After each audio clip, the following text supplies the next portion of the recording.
Hello there, you are very welcome to Millionaire Moms with Lisa Fox, and I am your host, Lisa Fox.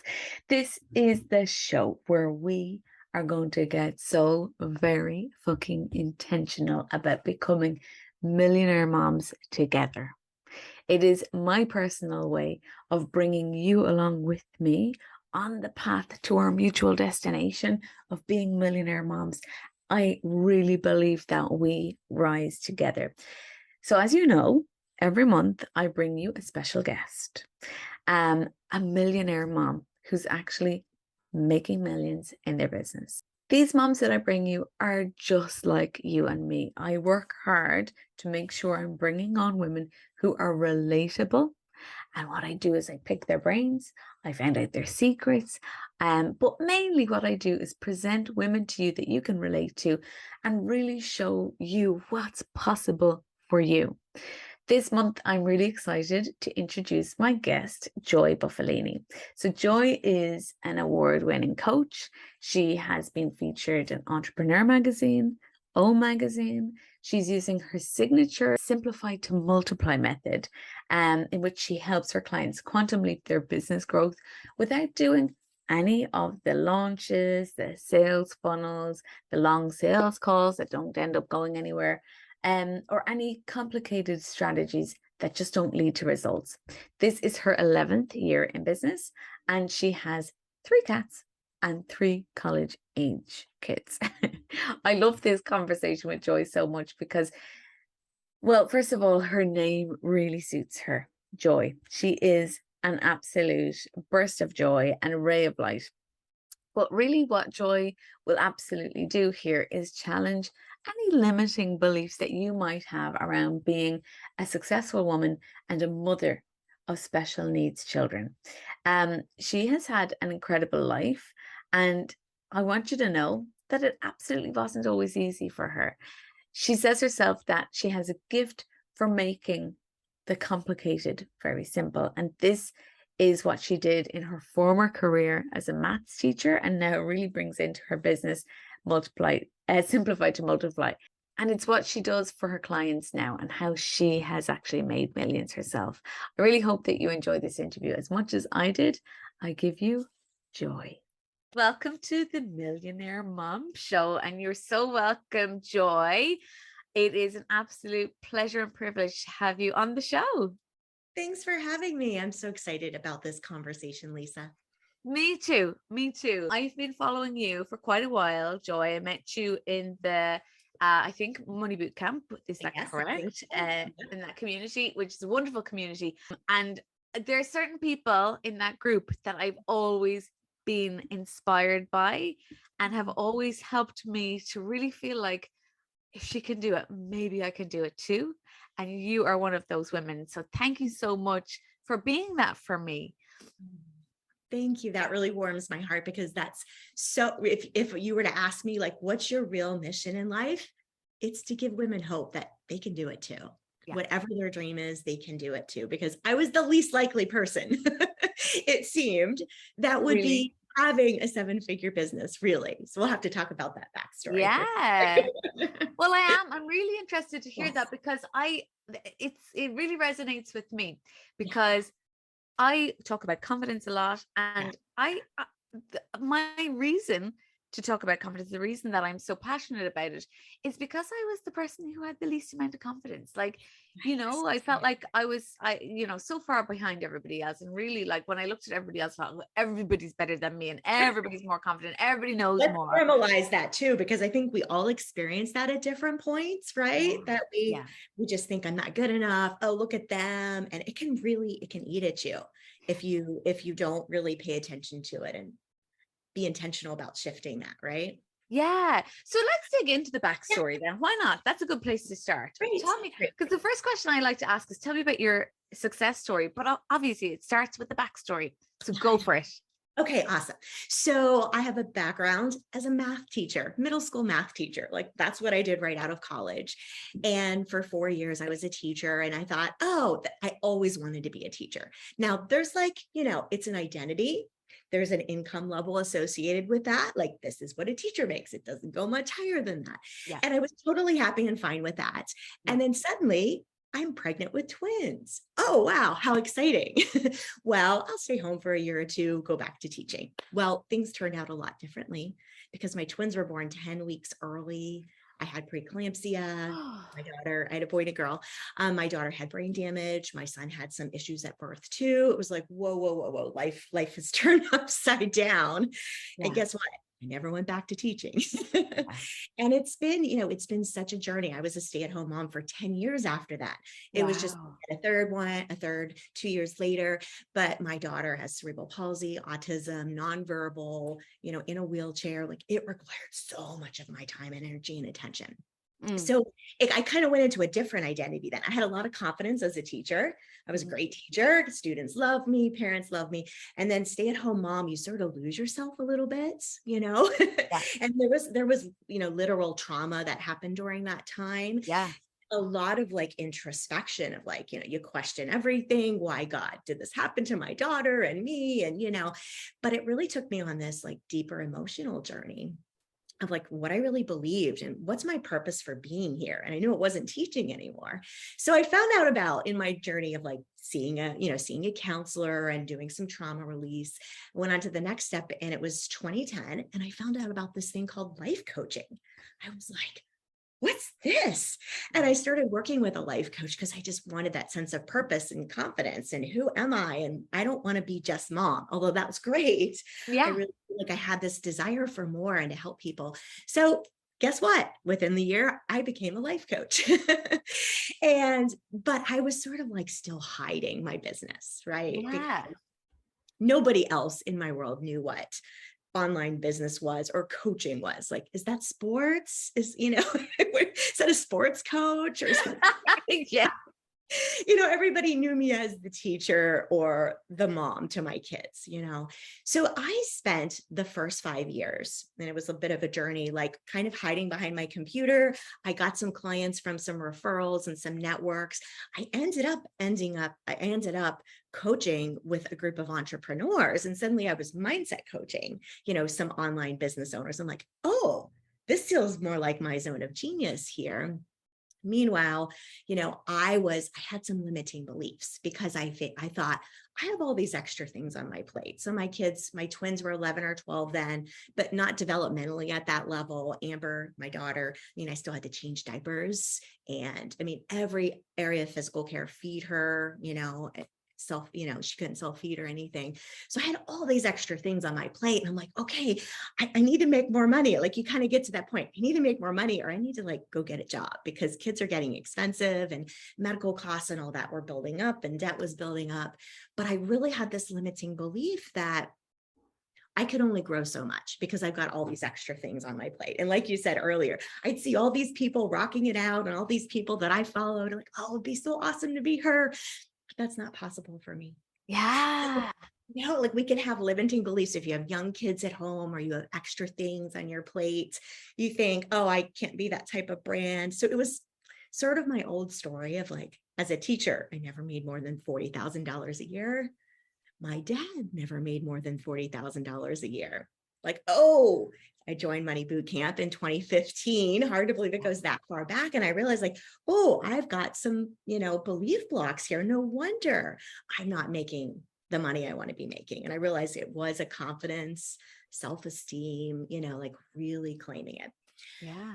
So, make a long story short, things started to really shift in 2016, where I was just like, you know what? Confidence is a choice. I need to just choose it. Yeah. You know how you're just kind of waiting, like, okay, when the money comes and the success comes and, when you become the guru, then you can feel confident. And just Yeah. something clicked with me, like, I've got to choose this. Funny Yeah. enough, within a month or so of like me starting to have some breakthroughs, I met two women who had successful businesses, who had children with special needs that were already young adults at that point. They'd been running their business for 10 years. I'm like, oh, she did it, right? Like, she did it. I can do it too, Yeah. And I feel like for all of us, we need, like you said, those people to inspire us. I've had plenty of them along the way for me too. Like, Yeah. if you can do it, I can do it, and Yeah. just to see role models, whether, you have a special needs child or other things on your plate, or just some belief blocks, like what's possible. So anyway, again, like what really made a difference for me in building my confidence is I took small steps. You know how we're like, oh, I'm going to like be making multiple six figures next year. That's what I want to do when I've only made $20,000 the year before. We kind of jump too high. Like we could almost go into magical thinking that was me. Yeah. And I thought, well, two of my kids need to go to private school because this and this isn't working. That means I need to pay for it. That's an extra $20,000 a year. Okay, minus business expenses. All right, I'm going to set my goal for 2017 to be $50,000. I set a goal. Like that was that felt doable. So it really helped build my confidence when I kind of pulled back and said, what feels like a stretch, but still feels doable. Yeah. You know what I did that year? I made $104,000. I went from under 20 the year before to 104 in 1 year. And it was easier than all the years before. Yeah. It was like, nuts. Whoa, what did I just do? You know? Yeah. Like whenever you realize like, wait a minute, if I just choose to believe in myself and, you know, really go for it, like what's possible. So that really was like, whoa, okay. Yeah. And, you know, for those of you that are moms out there that have extra things on your plate, because I know this is Millionaire Moms, right? Right. So yeah. And, you know, even though my kids weren't young at the time, you definitely like my twins still required things that younger kids required at the time. And one thing that was key for me is I had to say no to a lot of things. Yeah. So you know how it is, like there's a gazillion different business strategies you can learn. It's like, I could do this way, I could do the funnels, I could do ads, I could have, you know, this kind of business model or this. And I had to really say, that's not aligned for me. That's too complicated. That takes too much time. I'm just going to do this. So my husband remembers me having this, he calls it the pillow moment, where I'm like, I am going to have a multi six-figure year. And I like threw a pillow across the room, like, F it, I'm going to do this. And I went back to my office and I literally did not find this note till like 3 years later when we moved. I'm going to focus on this, this, and this. That's it. Everything else I'm checking, you know, because I have proof of concept here that I made $100,000. And the next year I did make multiple six figures. And then I doubled again. And then I doubled again until I had my first 7-figure year. And it was just like, it happened so quick and so easy once I let go. But right, this is like your whole business concept as well. Simplify to multiply, which I love. As somebody who overcomplicates fucking everything. We all do, unless we get kind of where I was at. It's like, okay, I've got to make this work, or I've got to go get a job, which means I need to make some decisions. Right? I need to decide what's right for me and what's not right for me and what I want my business model to look like. The only thing is that as a former math teacher, I'm actually very good at making complicated things simple. I'm very good, like step by step. I love teaching. I run workshop series every couple months. Everyone loves all that they learn, but I wasn't doing it for myself. So it really was my zone of genius that I was like, almost like covering up and, you know, pushing down because I didn't have that intentional confidence. I didn't believe that I could make really great money. Oh, sure. My brother could, who's a successful attorney. My family gets that, you know, he's, you know, successful. And, you know, like I didn't have any models for it really that I knew. Well, that's one thing. I was frantically writing out notes there as you were talking. It's like she's hitting all the points. But it is like, I actually just on a coaching call this morning with one of my clients talked about this idea of having role models. And sometimes that's the hardest part, is finding the role models. And they don't always present themselves to you. Like they're not always really obvious. Sometimes you have to go and look for them. Totally. And like literally, and so this client this morning that I was talking to, she was like, I want to do this and I want to do this, but I see people doing the coaching and I see people doing this other thing, but I don't see anybody doing it together. And I was like, I bet. I was like, I would wager any amount of money on the fact that there are other people doing this really successfully. You've got to go and intentionally seek them out if they're not. And then what happens when you do go and intentionally seek these people out? then they seem to be everywhere. But that's law of Totally. attraction, right? Totally. It's the law of Yeah. attraction in action. And it's like, it's also, that ability of our brain to be able to filter things out. And once you believe in something and you say, Yeah. oh yeah, that's possible, you start seeing evidence everywhere, That's right? You just yeah. start to see, like, it was there all along, but if you're closed off to it with your beliefs, you won't see it.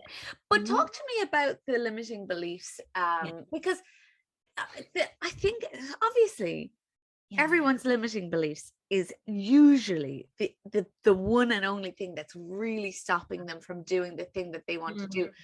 But some limiting beliefs are harder to disprove than others, right?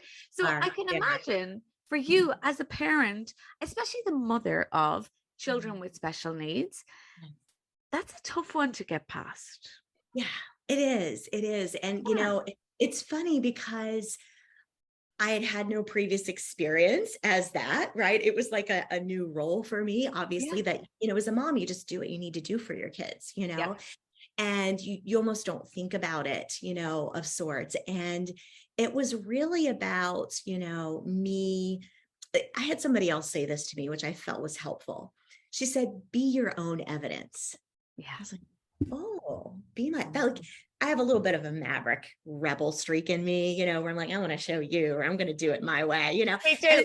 I had to kind of pull that out of like, be my own evidence. Ooh, I like that, and I had to really start to get to know, kind of get back to know me, what's going to, my story, my family story, I grew up like very super strict Christian family, which I outgrew, although I'm spiritual, not religious, but there was a lot of limiting beliefs about that being right or wrong, Yeah, right?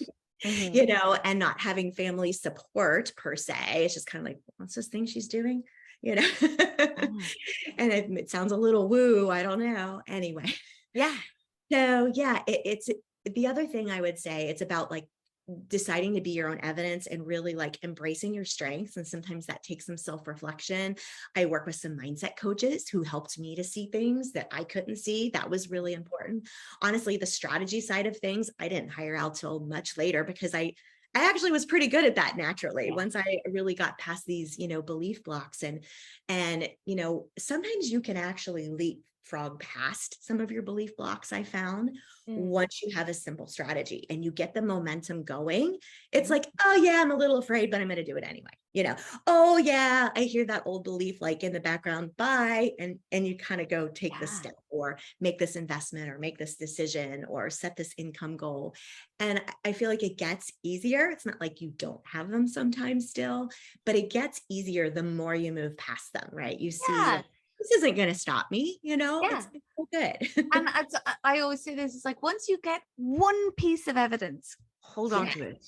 Hold on. Because that is what it's like, what you were saying about like, it's so much easier and simpler to go from the first step to the second step to the third step to the fourth step, rather than thinking that you've got to use this 2-step ladder with 1 step at the bottom and 1 step at the top and somehow jump up to there.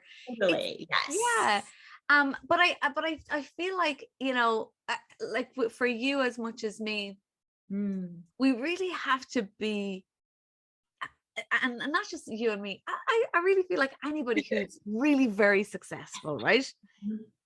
The difference often is that they embody it, exactly what it is that they're teaching. And so, and I see that with you, like that side of you, that, okay, I'm a maths teacher. I get this. I can make really complex things really simple for other people. But the key for you to actually becoming a millionaire was actually embodying that and actually being the proof of your own pudding. Totally. Yeah. Yeah, that's really good. And I know what you're saying. It's like you have to take ownership, all parts of yourself. And I think that sort of happens by, well, I'll say the other side of this. You know how like you have your highest income month and it's like, oh, wow, that's cool. And like initially, and I see this happen with my clients, like their mind's like, that was just a fluke. You can't repeat that. That's not going to happen. Like all this kind of starts crushing down on it. And I think the quicker you can normalize things like, oh yeah, I have someone that cleans my house, every week. Oh yeah, now I have a housekeeper that comes multiple times a week. Normal. Oh yeah, I own a second property on the beach. Normal. Like start to like allow those things to become just a normal part of who you are. So it's like, I'm still me, but I'm Yeah. allowing me to have a more abundant life, right? Yeah. Yeah. Yeah. Yeah. Yeah. Kind of normalizing it in your bones. So, whenever, your parents come to visit and you're like, you have this house and this condo that's yours. Like, yeah, that's ours. Yeah. And Yeah. just Yeah. like being no big deal Yeah. almost. Right? I, Sometimes my mind like creates all this drama, like, oh my goodness, can I afford this? Or can I do this? Or what happens if the market, the economy has issues or whatever? And just like, no, this is normal. I'm going to keep growing. This is my next goal. We're going to get here. Sometimes getting attached to timelines can be unhealthy, of by the way. course. Yeah. I had a Exactly. little bit of goal trauma for a little while before I took off because I kept setting like these goals that were just too far away from where I was ready for. But then, you can start to know like, yeah, that 100K month, that's the next step. Okay. Yep. Good. Okay. Did that. Great. We can do that more, and like Yeah. it's easier. But I think if we can normalize the little upgrades, that's a term from Money Boot Camp too, Yeah. normalize the upgrades. It's like just starts to become a part of who you are. Yeah. And it's like no big deal. You can just allow more abundance and good things and support. And, then what I've been seeing in the last 2 years now, my youngest is going to be 20 next month. And my other two are 22, and they're moving into their next phase of life now. And just so many things have happened in the last 2 years that have been so easy and aligned that are completely not related to business, by the way. Although I would say like my team all coming together, I have 10 on my team now. It was just like so easy. They were all in my world. Yep. Perfect. We just had like a love fest in our Facebook group yesterday. I'm like, hey, shout out someone in the group. And it was like 50 comments later. I'm like, Yeah. God, like how easily this team came together and how wonderful they are. Or like, what's next for my twins? Like how obvious the universe said, this is their next step. And here's what it's going to, cost. And here's how you're going to do it. And it's just been just being kind of this far along on the journey now, being able to look back, over the last 8 years. It's like, I can't believe it, but I can, just how beautiful it's been. My husband, Brian's been in the business for 3 years now. Yeah. And so having him like do all the back end stuff that I hate doing, which I tease him. I hate technology. I just want to teach and coach and all of that. And, the more we have going on in our business, the more we need, things to manage everything. And I tease him like, if I didn't have you and you weren't good at this and you didn't want to work for me, I could just hire out your position, right? So he's pretty good. He's a good sport. He's like, I'm on her payroll. But anyway, it's true. It's true though. It's something that I'm really happy to hear you talk about, because it's something that has only just started to occur to me a little bit, because like that, I've had a couple of, like big months for me, 50K months. Awesome. And like that did the freak out of like, oh, and normal. Totally normal. But like that, I just started realizing that part of what was blocking me from just having it again and again and again was that I was like blowing my own mind, going, oh, holy shit, 50,000. Totally. And you can't hold that holy shit 50K plus and next it's 100K at the same time, right? Right. Yeah. We can stress out our nervous system without realizing it too. If we're kind of in like the high and the low and the high and the low. So that normalizing it, I call it, of course. So like when I see like the momentum of all these good things, it doesn't mean life doesn't happen. We had a parent pass away last year and some other things, life still happens, but just in the big picture of things, it's like, oh, of course that worked out. Oh, of course that's the perfect next step. Oh, of course this is the next step in business. Oh, of course, this opportunity came up, whatever it is. So it's something I teach my clients too, to like, just be of course about the good things, because I've seen you talk about that. Yeah. I've seen your hashtag, of course. Right. That's yours, right? Totally. Yeah. Speaking of which, I think it's you who said this, and correct me if I'm wrong, Okay.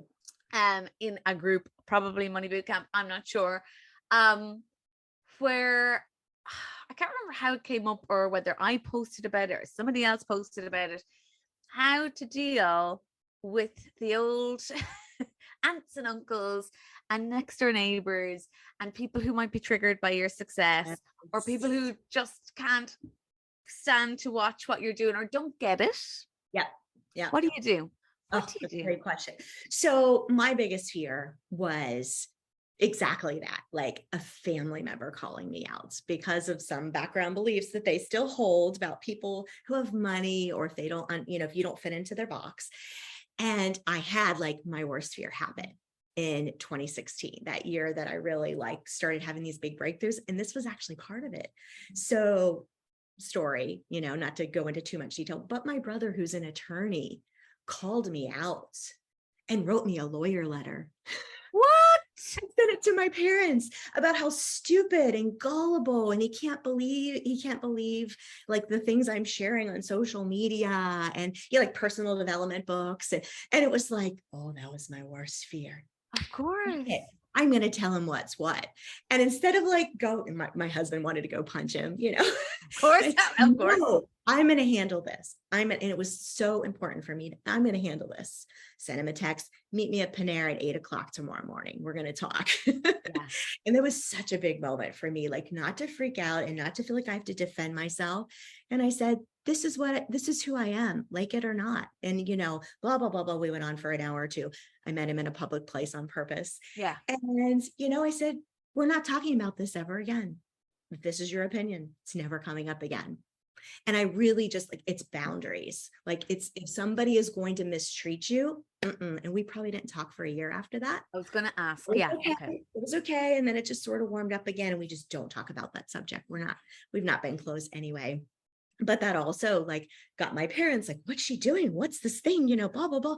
And I had to have some conversations with them too. Like, hey, this is what I'm doing. Look what I'm doing for my family. Look at how happy we are as a family. How could you not be happy for us? And just really like, well, they didn't have really much to say to that. So there's sometimes you have to stand your ground. Yeah. But there's sometimes some people where you don't have to give them any information. Like I don't share, like I've blocked all family on social media because I share about income numbers and things that they just don't get. So if not everybody has a right to know everything about you, if you know that it's just going to cause you more trouble or create family drama that you don't need. Or if like let's say a cousin of mine that she and I used to be close and she wants to know what I'm doing, I'll just say like, I'm a business consultant for women who have businesses. Oh, that's really cool. That's right. And it's like, you can just keep it general to whatever they understand. If they're poking and prodding and looking to find a way to trigger you, then set a boundary, even if you have to have a hard conversation. So it's totally happened. And I've had even more people, honestly, in the last year. I think the more people you come across, like in a Facebook group or a workshop group, somebody saying, you should have done this and like, bye. Yeah. They're like, you get to be the leader in your world and decide who's in there and who's not. If it makes some people unhappy, I have to keep myself in a good mind space, which means no drama.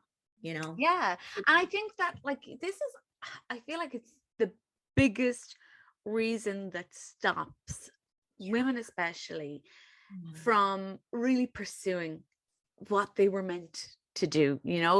It's this thing about other people having a passing remark, and or like you say, your worst fears can actually happen.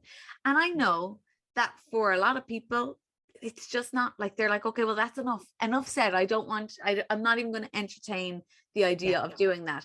And I do feel like that's the difference between somebody who will go for it and who will do the thing and somebody who won't.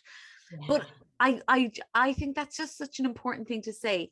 Even if you're the person who will go and do the thing and who will decide to create those boundaries and mind themselves and just go, you know what, if you're not with me, that's fine, off you go. Yeah. But it's not like, for me at least, like I'm just off the back of a family wedding, All right. That can be a triggering event.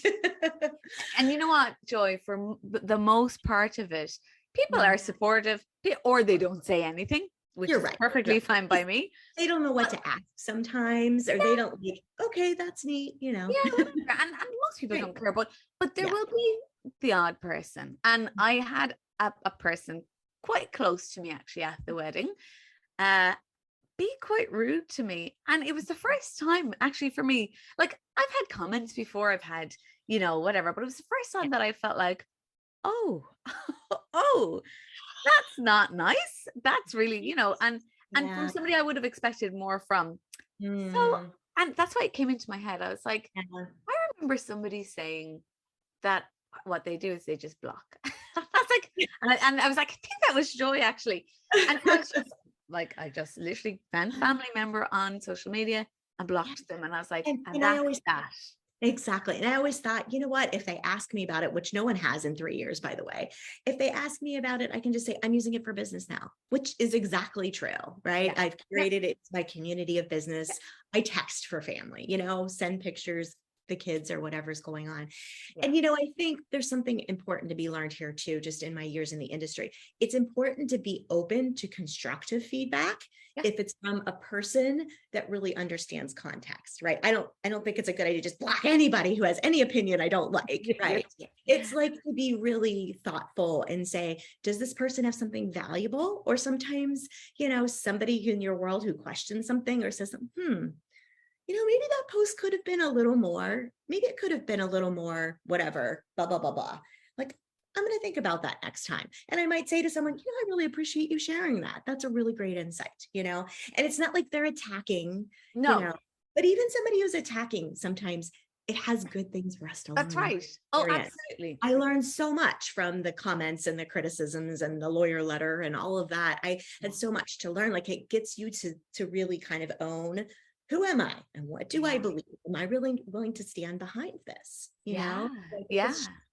business is like the best vehicle for personal growth. It's the fastest and most like it's going to trigger the shit out of you and it's going to make you question things and keep like, okay, who am I? What do I believe? But it's fabulous. It's freaking fabulous. Like Yeah. I say too, like this version of me right now, it existed when I was a 22-year-old teacher teaching sixth graders math. Like that version of me already existed. Yeah. Right? It's just about allowing life and the synchronicities and the guidance to follow it, and to say, okay, this is next. Okay, this is next. Okay, this is next. Yeah. Yeah. Like for everyone that's watching, like the version of you that, like, oh, I want to be this, like this person. I want to have this income, and I want to do all these good things for people in my world and my family. Like she exists right now. Yeah. That's right. Yeah. And it's what I say actually on my orientation call for my group every single time. Yeah. I'm like, the best version of the business that you're dreaming of and the you that runs that business already exists. It's just about stepping into it, right? Exactly. Yeah. And allowing it. Mhm. Okay. So I feel like we've covered a lot about confidence along the way here. Is there any particular confidence struggle that you've overcome Mm, in, as you say, like this business journey is the fastest self-development sure track is. you'll ever be on. Yes. But it's even when you have the beautiful, amazing success that you have, Mhm. it's not all easy. It's not No, all like free flowing and so totally. tell me about, like, I don't know, some of this shit. No problem. Because it's, let's not like all these good things are happening, but at the same time, I have to be the leader and I have to make decisions. And, Yeah. I hire my own coaches and consultants, to help me see what I can't see. For instance, when, a team member's like not performing, what's going on? And you have some calls and this and that. And, I had to let somebody go, like, oh, that was the first time, and, you know, to make sure she was okay with that process, and she understood it wasn't about, her personally or anything. That was a new thing. I don't do typical launches, but every few months all my programs are evergreen where you can come in anytime. But I do these workshops every couple of months, and I had 2 this year that like did not perform like they normally do. Like, what's going on with that? And Yeah. sometimes I don't always know, Right. I don't always know everything, even with the things that I'm closest to, or a client is struggling with something and something's not working out as expected. Hey, I'm going to partner with you and we're going to figure this out, but I don't always know right away. So Yeah. sometimes like when you've, start to become known and, you feel like, okay. And then you have, a month or a launch or whatever, or something that's going on, like, what's going on with that? To be able to be in this space of, I know who I am and I know what I'm here for. And that doesn't have to mean I'm a failure. That doesn't have to mean I don't know what I'm doing, but you will still have those moments where like, what I'm doing? Am I like a total fraud here? Yeah. The more you face that, the more it's just like a fluttering thought, or like you wake up in the middle of the night, like, oh, did I make a call on that? No. Okay, I put my earphones in, listen to my meditation, and get back to sleep. Yeah. Yeah. I just want to normalize all that. It doesn't mean you don't have any fears or any things that come up that make you scratch your head. It's going to happen. So that's like shit that where you have to really lean into like who you are and why you're here, and all the evidence, from the past year or 2 or 3 or whatever, like that. You can remind yourself of, no, I know this to be true. I know this to be true. I know this to be true. And I think like that's, it all comes back to, what's that phrase that they say about confidence? Confidence isn't knowing that you're going to get everything right. It's knowing that you're fine, even when you get it wrong, it's knowing that like, and I know that for me, the difference between me now and me a few years ago is that there are certain things that happen now in my world that happen and I go, ooh, and I go, okay, well, I'll figure it out or I won't, and it'll all be fine. Whereas I know in those same moments, I would have made the same circumstance mean that I couldn't do it, that I wasn't cut out for it, that I was going to fail.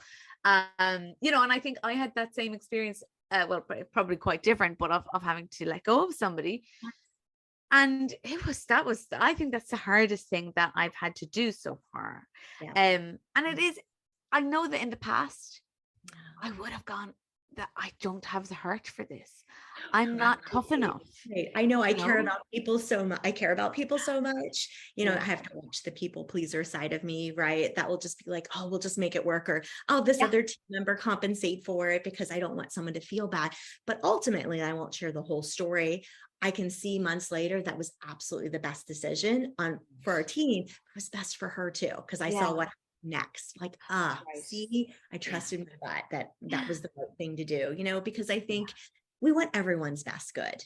That doesn't mean everything's going to be smooth and clear and obvious and go exactly as we expect it to in the moment. But I think when we have that heart intention, we want everyone's best good, our team, our community, our clients, that'll come out in the end, that it will. Yeah. And I think that's such an important thing. And I think something that really you share with so many women, so many millionaire moms that I've spoken to, is that heart-led desire for everybody's best good. Absolutely. Not just your own. Totally.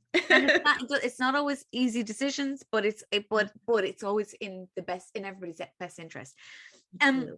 So tell me, Joy, about being a mother and your particular journey and how that's helped you to become a millionaire. I mean, I know we sort of touched on it already, but I feel like with you, this is even more, because most women, as you said, most women would make it mean if they had children who had disabilities or who weren't like who had special needs, right? That they couldn't, that then their life was now devoted just to this, to the exclusion of almost everything else, including themselves. Absolutely. And would not allow themselves to succeed in the way that you have. But you've broken that mold. So tell us about that. Well, part of my why was connected to my kids because it like, okay, I know they need this and this, or they need this thing, or I want them to have more support or a tutor or this or that. So connecting my goals to them actually really helped me in the beginning Mm, of like, I'm doing this for them, but not at the sacrifice of time with them. So I've had to really have good boundaries around my time. Because, mm. you have an online business, you could end up working 24/7, 7 days a week because your laptop's like right there, Yep.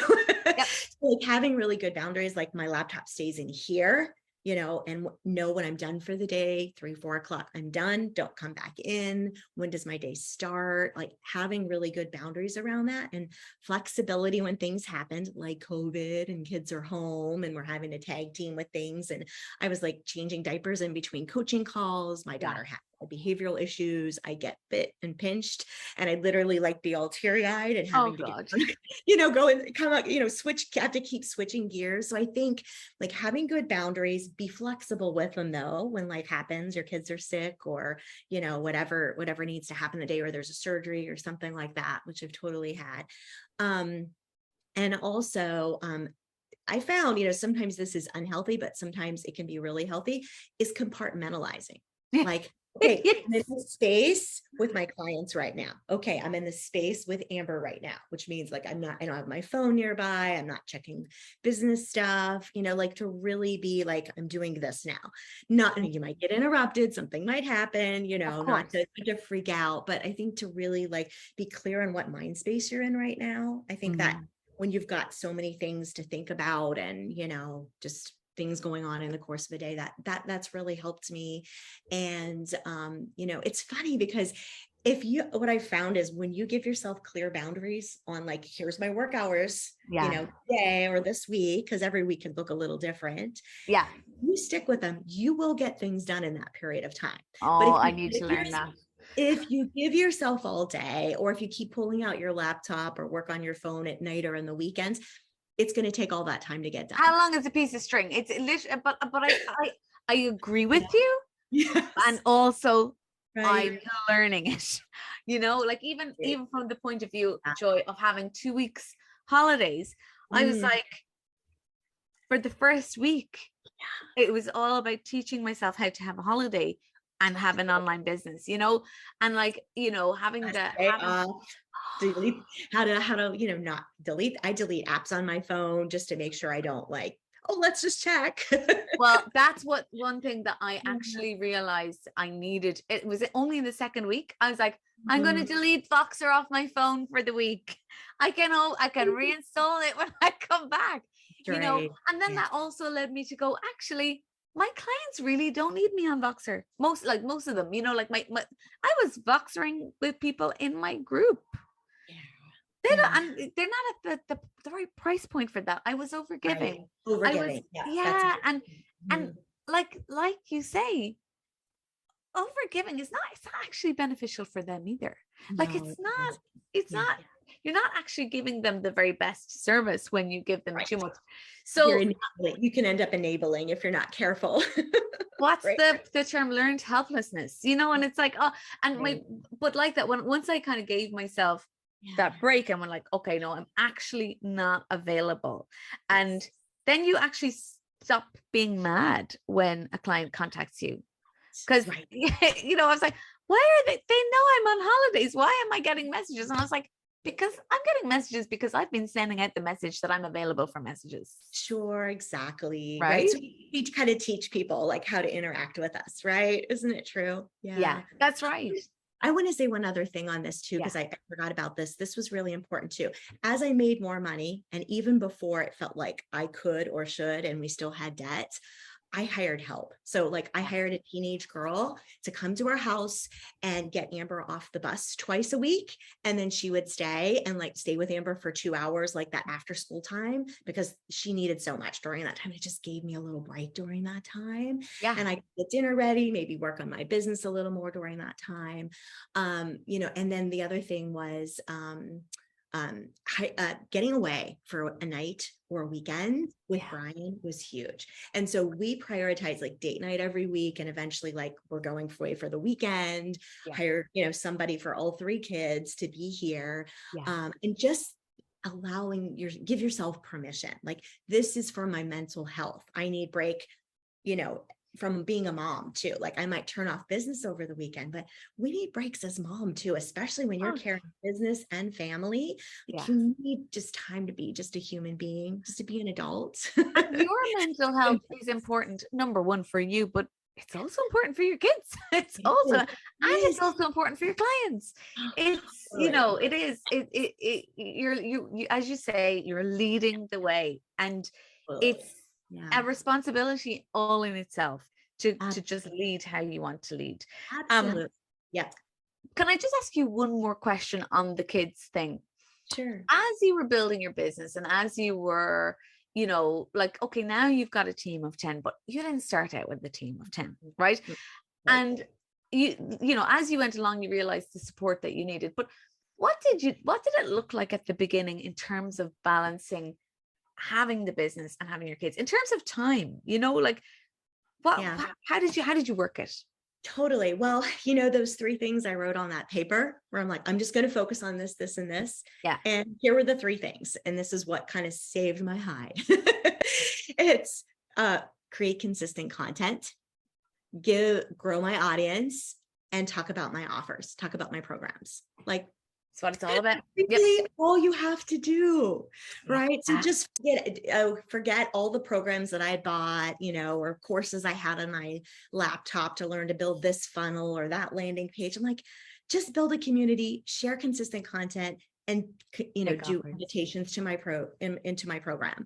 Yeah. And then that was my first 6-figure year that I made that decision, and I hired my VA, and it was just like 1 hour a week to start, to just start handing off a few things. Like, I don't need to schedule clients. She can do that, like scheduling clients, or I don't need, and she's been with me for 5 years, the same person, over 5 years. So she's grown along with me. It's been beautiful. She has like her own team now. It's so wonderful, but it's like getting that support and what you focus on every day. You don't really need to do all the things. Create community, create consistent content, talk about your offers. Like, sometimes you don't have people reaching out because you're just not talking about them by name with confidence. People might like your stuff, but they just don't know how to work with you. They don't know what to do next. You can be that, what I call likable expert, where people like your content, but they're not consistently reaching out. And obviously you need that if you want to be, making money and serving lots of people. They need to know about it. So that's part of the confidence building too, is like really, showing up consistently. Doesn't mean you're on social media 24/7, but just sharing about offers. It'll be triggering at first, like, oh, everybody's going to unsubscribe, or people are going to get mad. No, they won't. They're in your world to learn from, to follow you. And if they're not, they can leave. That's okay. Exactly. Yeah. But I'm so glad that you said that, because that's exactly the message that I give to my clients as well, because that's exactly how I got to 6 figures initially first. And it's still how I work, exactly how I work. But those are the things, like creating consistent content, consistently growing your audience, and making offers, especially the first one and the last one. Right. They are what takes confidence. They're but the thing about it is, what I teach is that you don't even really need confidence. You can use courage. You can start with courage. That's what builds the confidence. Be brave, right? Go for it. Yeah. And be okay with like, oh, I thought this was really awesome, and like nobody reached out or responded to it. Okay, whatever. Moving on. Means nothing. Yeah, exactly. So just tell me, before I let you go, what is it right now? What's the next thing for you? What are you really excited about right now? Yeah, so I'm building out a nonprofit for moms who have kids with special needs. So whether it's a physical diagnosis or a mental health diagnosis, or, some sort of health diagnosis, or, anything like that, anywhere along the spectrum, I'm putting together a community of women. So reach out to me if that's you, if this is speaking to you. I'm doing some virtual retreats. I'm bringing in some of the moms that have been my clients clients to share their stories and inspire this group of women. So we want to build this out to like a full nonprofit next year. So we're really excited about that. So it's like my passion project of really, providing those role models, giving that support and inspiration so they don't feel so alone. They don't feel like they're struggling and, how do I make this work? So that's my passion project. And I'm excited about that. And, for those of you who are just, you say, just my kids who are neurotypical, they keep my life pretty busy. I share a lot of content in my Simplify to Multiply group. So it's called Simplify to Multiply with Joy Bufalini. So that's where I share most of my consistent content. And I do share a lot of stories and, things about family and, how to, tips on what to focus on. And I run some workshop series every couple of months too. So follow along. I'm happy to inspire you. And Lisa, obviously you follow her because you're watching this. She's such an inspiration as well. Yeah, and we'll link up all of that in the show notes, Joyce. So I just want to say thank you so much. You are an incredible woman. And before we go, the first thing that actually drew me to you was your hair. All right, we got the red curly hair too. Yeah, and because that was like talking about limiting beliefs. That was number one limiting belief for me was like, I can't succeed because I have curly hair. And then I went the whole curly hair journey where I was like, oh my God, I'm successful because of my hair. And then I straightened it. So totally get it. It's so funny you said that because I did straighten my hair for a while too, for several years, because I don't know, I couldn't decide if it wanted to be straight or curly. So I thought, well, straight is more professional looking. Then we moved to Florida here 3 years ago, where it's, it's warm all the time and it's humid. So I'm like, okay, I can't keep my hair straight. I just got to embrace my curls. And it's like, this is me. Who cares about the curls? And this it's beautiful. But I think that's what I really learned. It's like there's no one particular way to look professional. And like I, as a Sagittarian woman, need to change all the it's like, oh yeah, I really love my hair curly, and now I really need to do something different with it. And it really means nothing. It means nothing at all. Yes. So good. Joy, thank you so much. And I will see you on our journey together towards millionaire momhood, along with everybody else. So thank you. Thank you.